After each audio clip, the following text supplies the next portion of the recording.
తప్ప ఎందుకు ఇచ్చారు, దేనికోసం ఇచ్చారు, ఏమి అంత ఇచ్చారో మాకు అనవసరం. ఇస్తే మంచిది.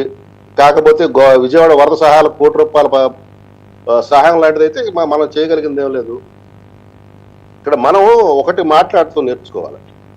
ఏదన్నా దుర్ఘటన జరిగింది, దుర్ఘటన బాధ్యత వహిస్తూ ప్రభుత్వం నుంచి పెద్దల ముందుకు వచ్చి ప్రజల ముందు నేను ఇంకో మా మాట తేలిగ్గా తోలొచ్చు. శేఖర్ రెడ్డి లాగా వెటకారంగా వ్యంగ్యంగా సిగ్గు లేకుండా కూడా మాట్లాడచ్చు నేను. కాకపోతే కొద్దిగా బాధ్యత పెట్టుకున్నాం కాబట్టి మాట్లాడదలుచుకోవాలి. లేకపోతే ఇంకా నేను చాలా ఘోరంగా పర్సనల్ గా అవుతుంది, మళ్ళీ డిస్టర్బ్ అవుతుంది వేరే రకంగా. అలాగే ఏడుస్తావు శాంతి ప్రసాద్, గొక్కబట్టి ఏడుస్తావు. నీ బొంద వాగు. ఎవరు మాట్లాడితే వాళ్ళకి ఇవ్వండి, ఎవరు మాట్లాడితే వాళ్ళకి బైక్ ఇవ్వండి.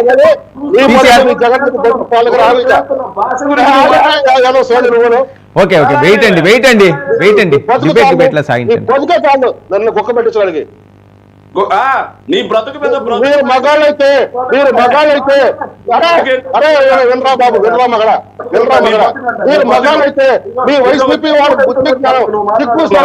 సిగ్గుసారం ఉచ్చో నీచుకుంటే ఈ టైంలో వెయిట్ అండి ఏంటిది పర్సనల్ గా?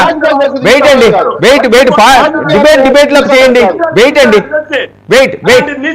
వర్మను మాత్రం మ్యూట్ చేస్తావా? పీసీఆర్ మ్యూట్ చేయండి.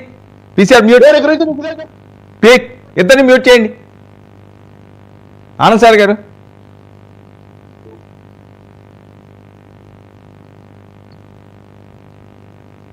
వర్మ గారు చెప్పండి. ఆనంద్ సార్ గారు ఏంటి అసలు ఇటువైపు వెళ్తుంది? సార్ అంతా సవ్యంగా వెళ్తుంది. ఇక్కడ ఉన్నటువంటి ప్రభుత్వం చాలా అనుభవంతో పరిపాలన దక్షతతో ముందుకెళ్తాం. ఎప్పుడో 60s అనుకుంటా లాల్ బహదూర్ శాస్త్రి గారు ఒక ట్రైన్ యాక్సిడెంట్ కి నైతిక బాధ్యత వహించి రిజైన్ చేశారు కేంద్ర రైల్వే శాఖ మినిస్టర్ పదవి. అంతకంటే గొప్ప త్యాగశీలి పవన్ కళ్యాణ్ నా దృష్టిలో. బేషరతుగా ప్రజల్ని క్షమాపణ కోరినటువంటి ఏకైక డెమోక్రటిక్ మ్యాన్ పవన్ కళ్యాణ్.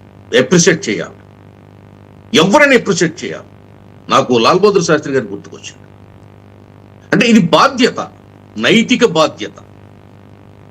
మనిషి మనం ఏం చేయగలుగుతాం చనిపోయిన తర్వాత? నైతిక బాధ్యత. కానీ ఒక విషయం, తెలుగు క్యాలెండర్ ప్రకారం, తెలుగు సంప్రదాయం ప్రకారం, హిందూ సంప్రదాయం ప్రకారం తిథి అంటే 24 గంటలు. ఏకాదశి అనే తిథి 24 గంటలు ఉంటుంది. దాన్ని ఒక పూట పొడిగించుకోవచ్చు, ఎగ్జంప్షన్ ఉంది.